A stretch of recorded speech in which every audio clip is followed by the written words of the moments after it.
Hi, welcome to my channel.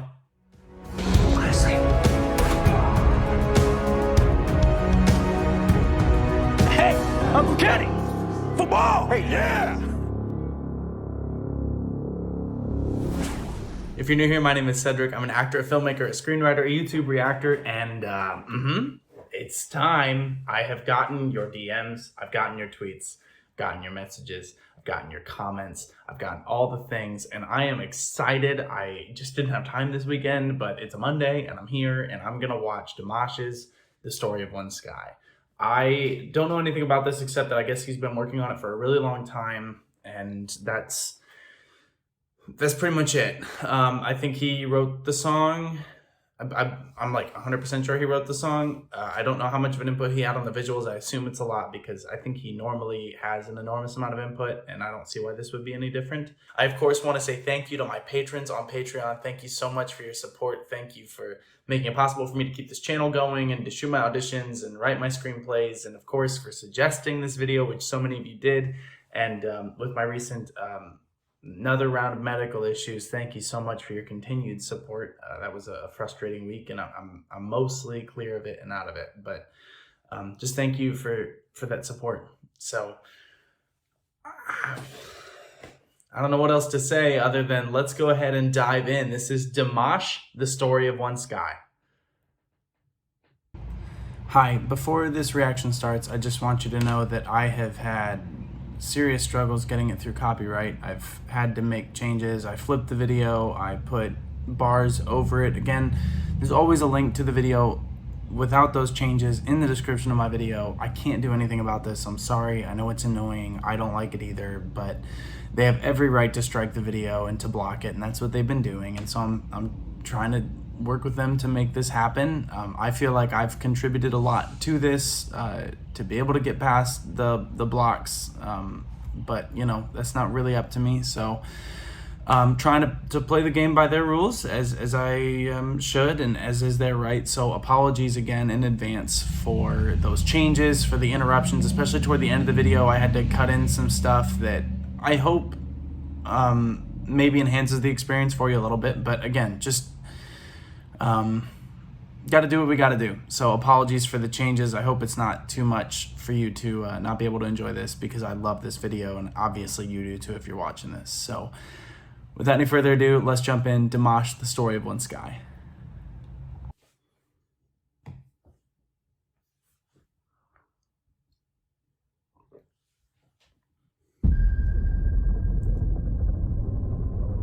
Cool sound design.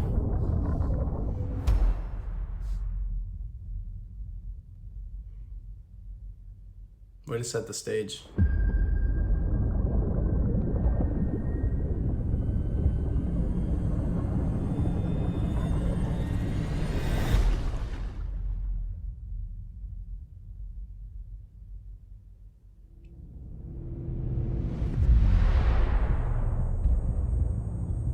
Tight focus, Dutch angle.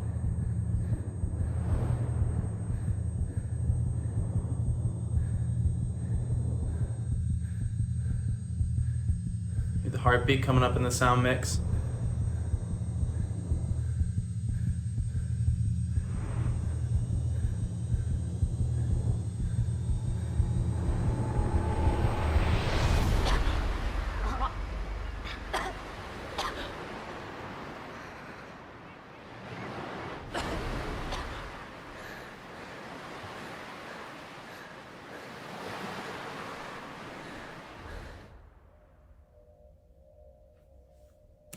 Yeah, I just wanted to talk early on about, the shots are great. The Dutch angle, tight focus on his hand was cool, and having him grip the hand as a way to show that he's okay is really nice. I love the low angle shot showing the sun above him. Presumably they're shooting in a shallow pool, so that low angle shot makes it look deeper, makes it look more dangerous than it is.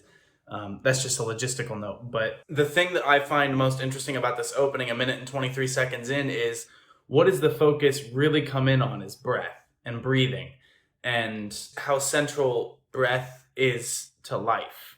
to existence. Like, you have to keep breathing, but it's one of the things we do subconsciously. It's one of the things that does connect us all. His breath there gives us all relief. We all find ourselves holding our breath with him as we hear that come up in the sound mix, the nice heartbeat that's driving up there with the tension raising music as the camera's overhead and coming down toward him. But what do I always point out about Dimash is how he uses breath in his vocal to create a whole other texture, another layer to his performance. And so using breath early on in this kind of gives us a warning that, hey, this is going to be a big part of this. This is about life. It's about redeeming life, reclaiming life, I'm assuming. It lets us know that, yeah, this is Dimash, because that's so central to who and what he is, and it's so important to vocals, but it's a unifying thing, and it gets us all to breathe in time with the video and thus with each other. And if we're talking about a video that's intended to unify the story of one sky, again, I'm making a lot of assumptions here based on 1 minute and 23 seconds of footage, but getting us all to breathe together in unison as we watch it is such a nice way to start it with a lot of tension early on. Let's keep going.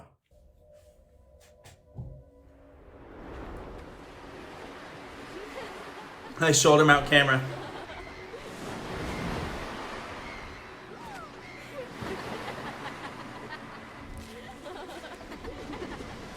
Nice low angle.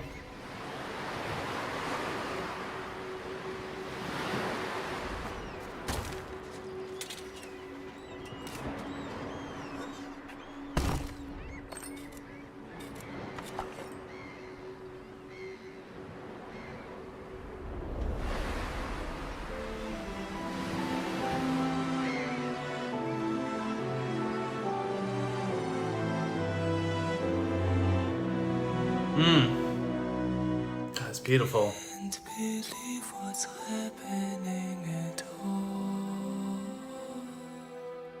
My pulse crazy, we rebound to fall. We are the reason we're causing all that pain. There's something cool here because he's doing this soft da da da da da da da da da. And you can hear he's using the breath already. And he's beginning to tell this story that we're already 2.5 minutes into visually. Note how the light looks. They're shooting this really early in the morning, in the magic hour of the morning. So getting the sunlight before it hits the beach, before it gets too hot on camera, before we get harsh shadows. I'm assuming that they actually shot the drowning scene later because they could diffuse that whole section because we didn't see the whole beach. They could just diffuse where the camera is. But here we've gotten a lot of wide shots where we see soft shadows from the trees falling on the beach. You can see full sunlight out on the water and even just past the boat. So they're taking really nice advantage of natural sunlight. And there's a reason that I, as a director, I really like to use natural light when I can. Because it looks natural. It doesn't look manufactured. And so it grounds us in this realism. It gives us another sense of suspending our disbelief and getting into this mode of these are real people in a real story that's really happening. And it depends on the story you're trying to tell, but for the most part, you can't violate that. Like, you don't want to. You need people to buy into what's happening for the story to function. Also, look at the color schemes here. We're having blue and tan, which I talk about a lot with BTS. That's in a lot of their music videos. But look at the boat. It's in that bluish green and brownish tan color. He's wearing blue. His friend over here behind him is wearing tan. There's some nice production design happening here as well. And if you think about the sound of his vocal, sometimes in vocals we talk about it having a color. So for example, if I was just like, let's just go on a C. Right, a golden tone might be, it's right here, it's a golden tone, it's warm and nice, versus maybe a blue tone that's a little bit more closed off. So he's going for this bluer tone, this little bit more subdued, pulled back feeling to it. It's interesting to see how the actual colors of the video coincide with what he's giving us vocally. And listen to how he's using his breath to add to the story, to add to what we're hearing. It's fantastic. To the secret one that gave us life. Billions of hearts. Cool. Billions of cells. That kid looks like Dimash. And dreams. Nice. Nice break on dreams. Billions of lives. See what I mean about the light back there? Never turn to senseless horror, so distant.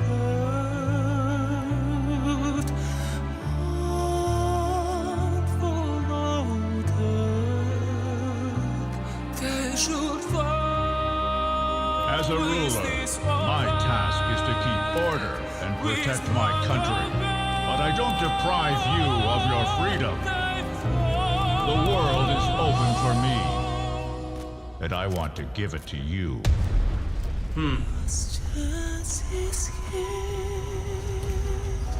So we've maintained that blue and tan color scheme.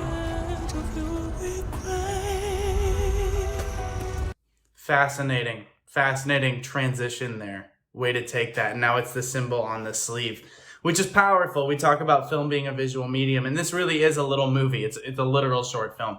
When we see this shoulder climbing through and we see all the destruction behind him, how important is it that he's covered and in darkness while everything happens around him? We only see him in silhouette. And that's really important. And if we go back, you can hear a slight shift in the vocal that almost feels silhouetted itself. We're starting to hear this idea of life and what does life entail? How easy is it to take a life versus how difficult is it to save one? Feels like the early summation here, and how much did it mean for the three of them, and where does that bond go? It's a classical storytelling technique. Show the childhood and then do a time jump.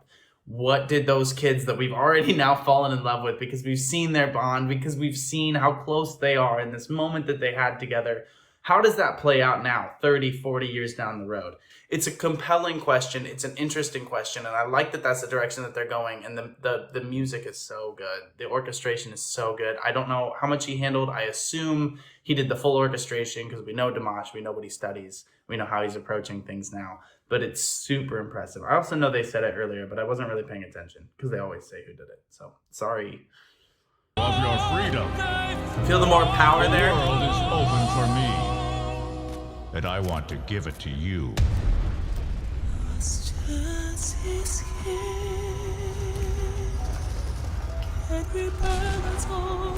See how delicate it is? Sorry for pausing again, but the delicacy of the vocal along with the violence back there, the fragility of life. I mean, that's what we're feeling, this tension between what we're seeing and what we're hearing and what the soldier's going through of just how fragile that is. It's so nice. Our future is impossible to say. So when our words and neighbors falling, we decide to stop the training. We decide to follow them. Nice. Nice camera work. Love is possible only in the hearts of the strongest. You must be strong to accept freedom and bring it to the world.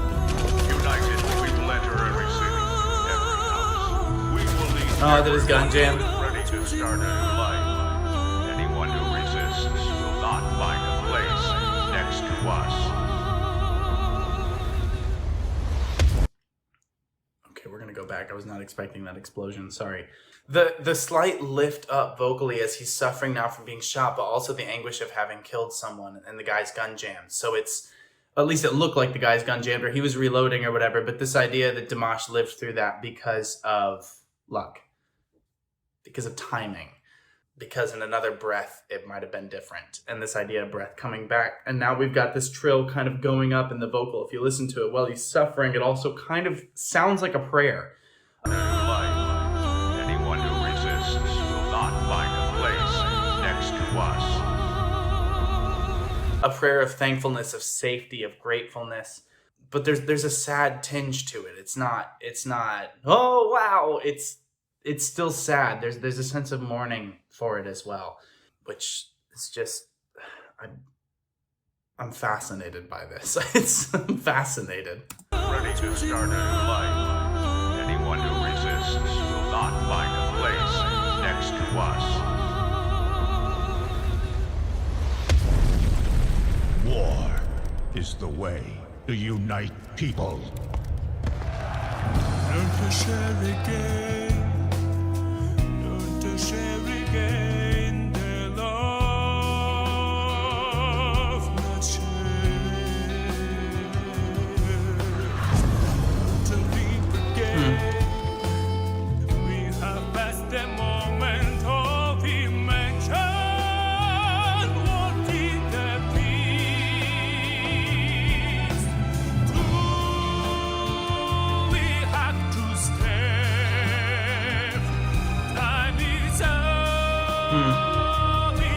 That gave me chills.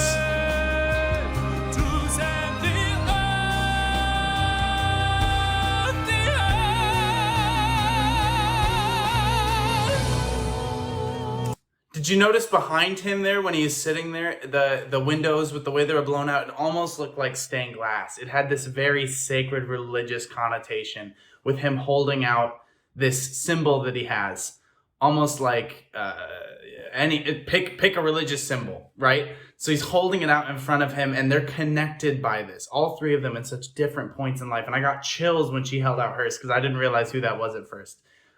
Which is just wonderful visual poetry. And still, they're maintaining this blue and tan color scheme, this very melancholy color scheme. And what I'll be interested to see is as Dimash and this woman go, I'm assuming, to try to sway this general or president or whoever it is to their side and stop the war and choose peace, as they choose to go about that, I'm going to be interested to see how the color scheme maybe changes, maybe gets more saturated, maybe the camera becomes more steady because it's very shoulder mount heavy right now. I love the fact that they went tight focus on the necklaces. We could really see what it is, but it's that little bit of cinematic just push right there that elevates this as we're seeing it, and the vocal coinciding with it. It's become, again, more mournful here. It's more of a lament, more of a requiem, as it said at the beginning.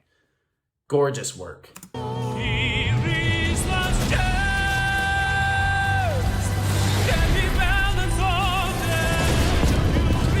Wow.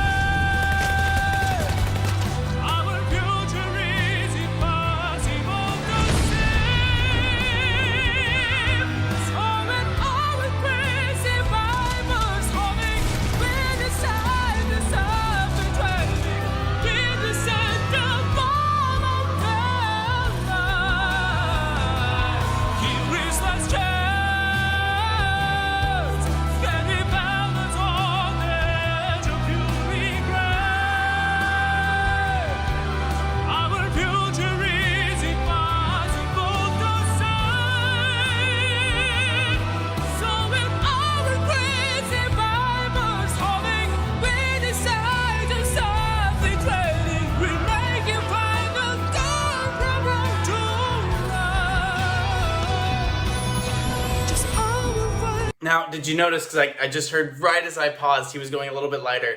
Feel how much power he's putting into this now.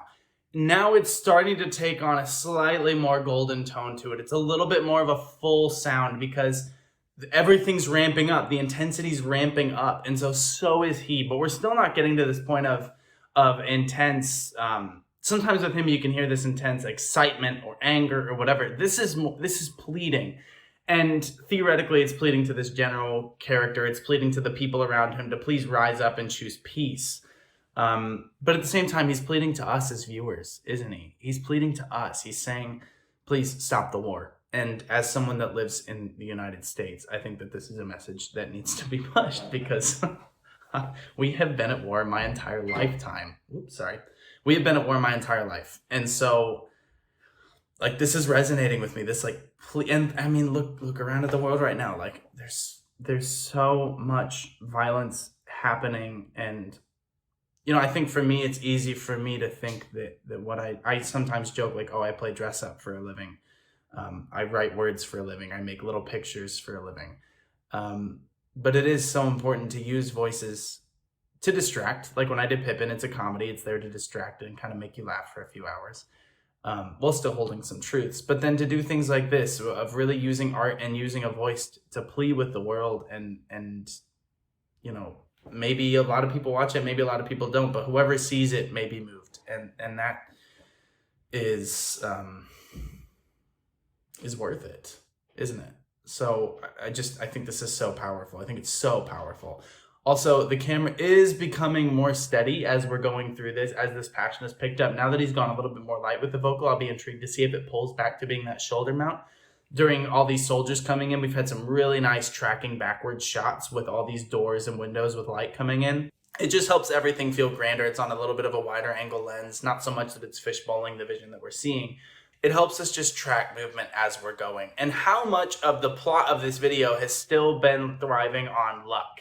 of a soldier turning left instead of right, or the door opening to cover those people in the hallway instead of the soldiers seeing them first.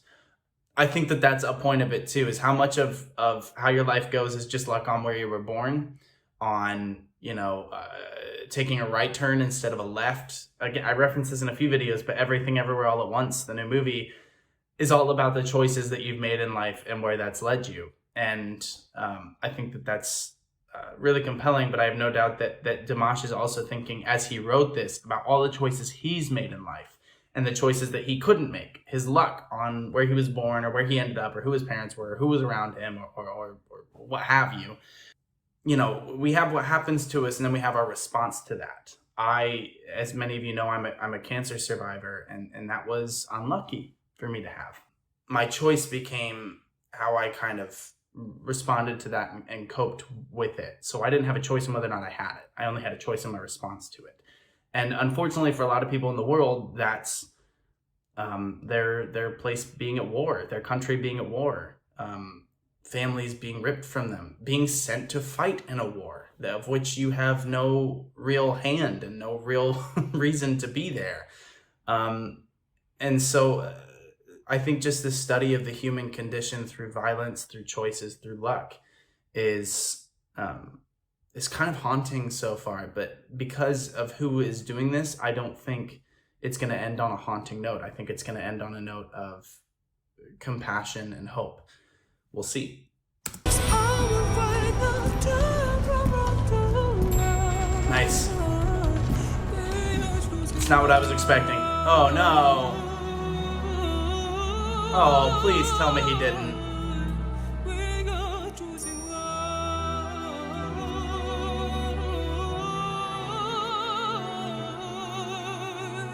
Very washed out color scheme. A lot of what you see in like World War II films.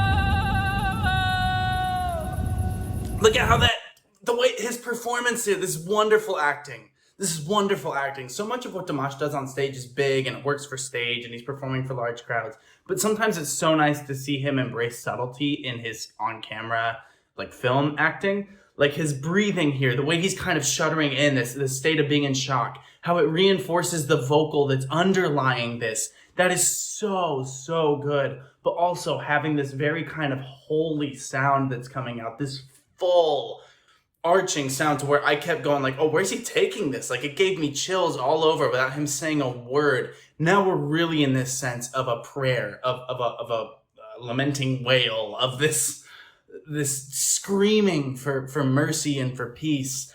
And to have this nomadic group walking through a desert, and then we cut back to the war and the general and everything that's happening here. It again shows us we're all under this one sky and we're all going somewhere, and this is a sound, as you hear it, this is a sound that's going to connect with everyone, no matter what your culture is, no matter what your luck on where you were born or whatever. That's a sound that transcends language and that transcends experience. It's a distinct sound of life. And gosh, where is this gonna go?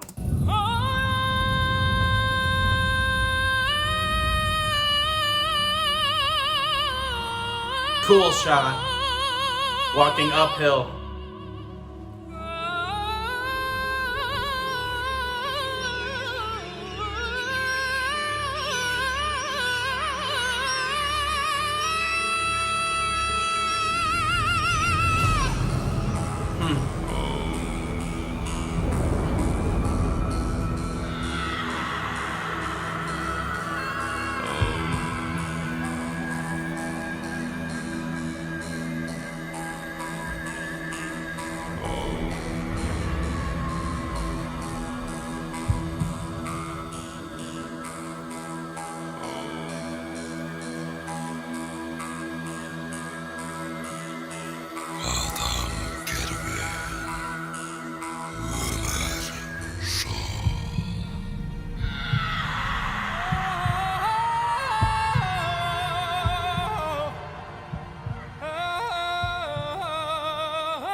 I was wondering if that's where this was going.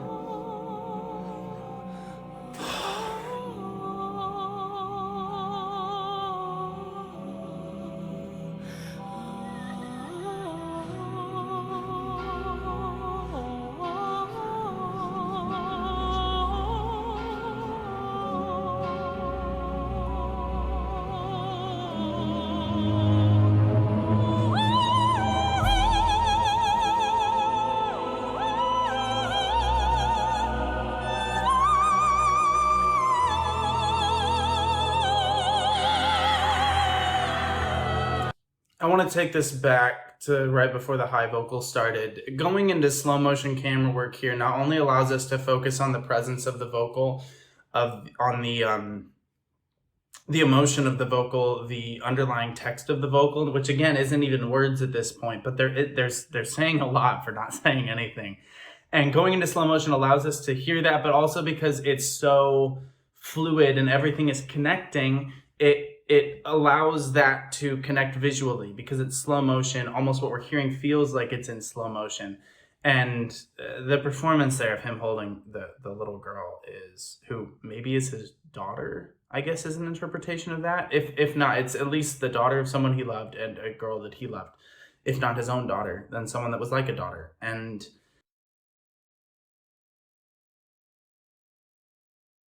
shades of Severus Snape in shades of Snape in the last Harry Potter movie, and that wonderful performance by Alan Rickman. And even in the color grade, you wonder if, was that an influence on this? One kind of hopes so, just because it's such a wonderful moment and performance in both pieces of media. But now to go to this imagery, I assume happening at different times, again, under one sky. So we're transcending time here now. The death of a child, the birth of a child, the loss of innocence in Dimash's soldier life compared to when he was a child out on the beach, the continued color scheme that we're still in this tan and orange and brown and blue scheme that's happening here. And we've got the cross coming forward while someone's fallen beside it and is now being buried in dust, and this idea of dust. From dust you came and to dust you will return. And I find it so beautiful and still haunting, but now we're sort of feeling this sense of hope, but like hope born from pain and loss and grief. And maybe that's the best and most dangerous kind of hope, isn't it? Remember, Red, hope is a good thing, maybe the best of things, and no good thing ever dies. Yeah, but notice definitely much more controlled camera work. Like I said earlier, less shoulder mount work, a lot of kind of overhead or under shots, a lot of angles happening here meant to really make us feel something. The one wide shot where they're all walking and we have the two shadows almost touching, like the roof of like the ceiling of the Sistine Chapel of the two hands almost coming together. There's so much imagery to this. And there's so much sacred imagery to this. You can tell that a lot of the times when you're being a cinematographer on something, you'll study art and you'll kind of go, oh, this is a classic painting that I want to emulate in this shot, or this is a photograph I want to emulate in this shot. And Dimash clearly studies music and does all that as well, but it's clear that they've also kind of tried to come up with this visual art-like imagery for the video. They want things to look like paintings and to have this classical look to it, and it's beautiful.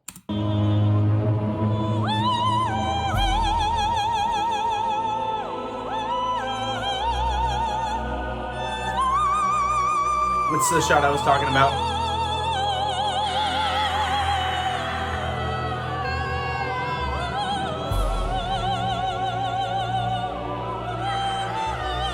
What a haunting way to tie two narratives together.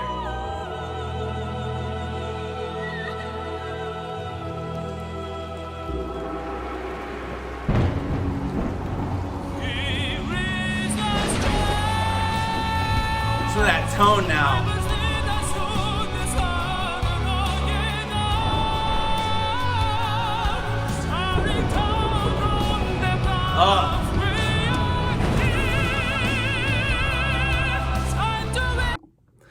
Hey, having some copyright issues, and so I just thought in this particular section, let me inject some additional language to help supplement what Dimash is trying to say.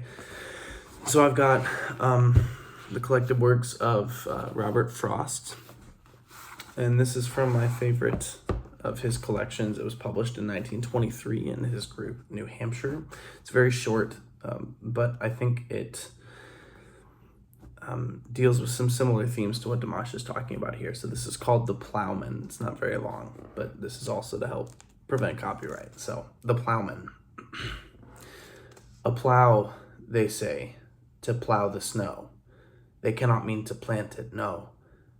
Unless in bitterness to mock at having cultivated rock.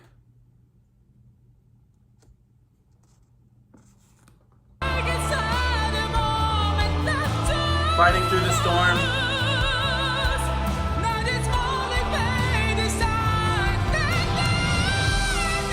Whoa.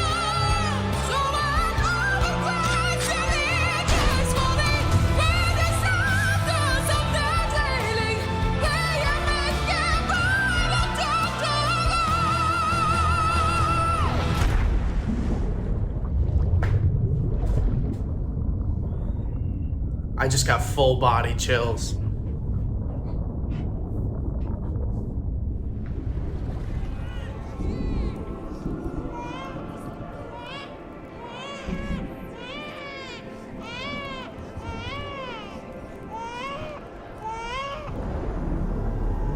Oh, what a shot.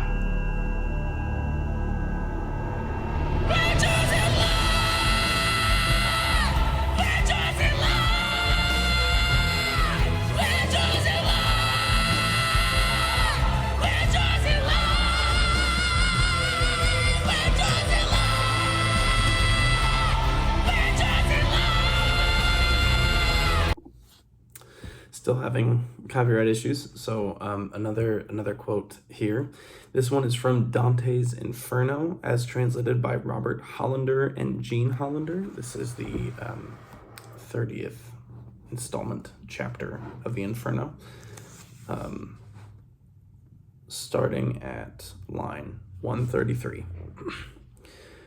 When I heard him speak to me in anger, I turned and faced him with shame that circles in my memory even now. As a man who dreams that he is being harmed, and even as he dreams, hopes he is dreaming, longing for what is as though it weren't. So it was with me, deprived of speech. I longed to seek his pardon, and all the while I did so without knowing that I did. Less shame would cleanse a greater fault than yours, my master said, and that is why you may set down the load of such remorse. Do not forget I'm always at your side. Should it fall out again that fortune take you where people are in wrangles such as this? For the wish to hear such things is base.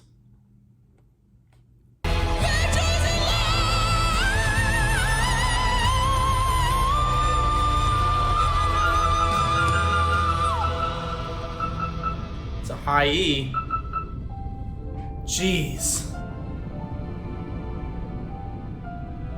And now we're to this symphony. Gosh dang.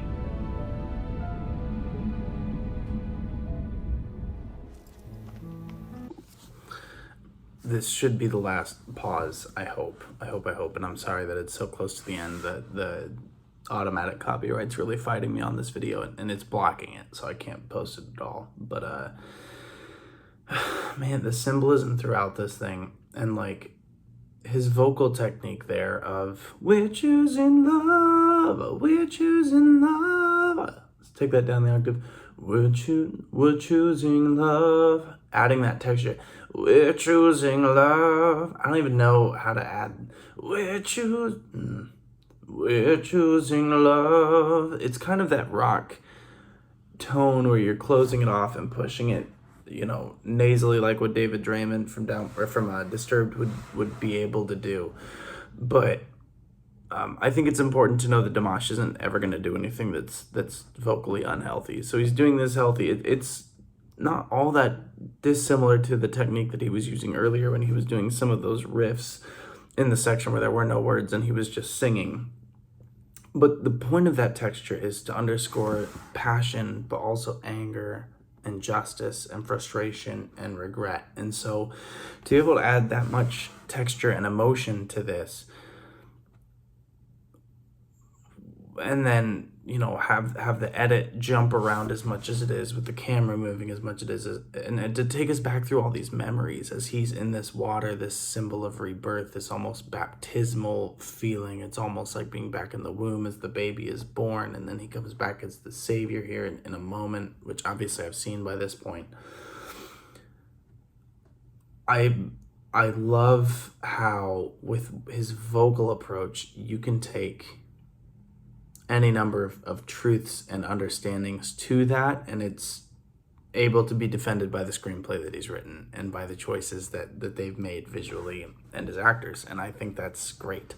So I just wanted to share that. Hopefully this gets it through the copyright blockers, and hopefully you're able to watch this video that I spent a lot of time making.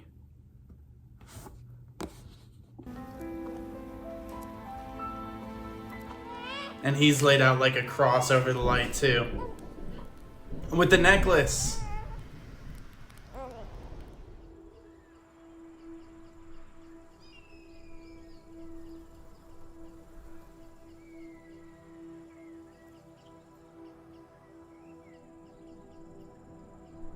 Now he's taken on the guise of a shepherd. He had a stain right where he was shot too. Walking in toward the dawn, the same tone that it was on the beach. Into the wilderness, but toward dawn, toward light. Dialogue, understanding, and the widespread promotion of a culture of tolerance, acceptance of others, and of living together peacefully would contribute significantly to reducing many economic, social, political, and environmental problems that weigh so heavily on a large part of humanity. Amen.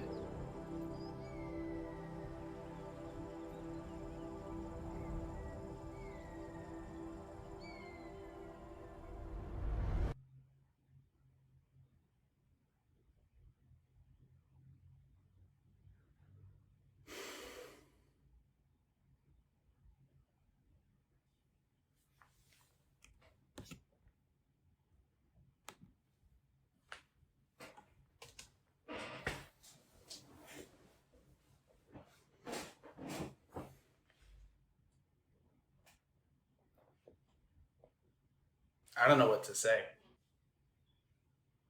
I got so many messages and DMs about this, and people were saying it was gonna surpass all my expectations. And I'll be honest, a lot of y'all say that about everything with Dimash, and it's true, he does. But it's like, you know, how much further can he push things? You know what I mean? And the answer is a lot further, apparently, because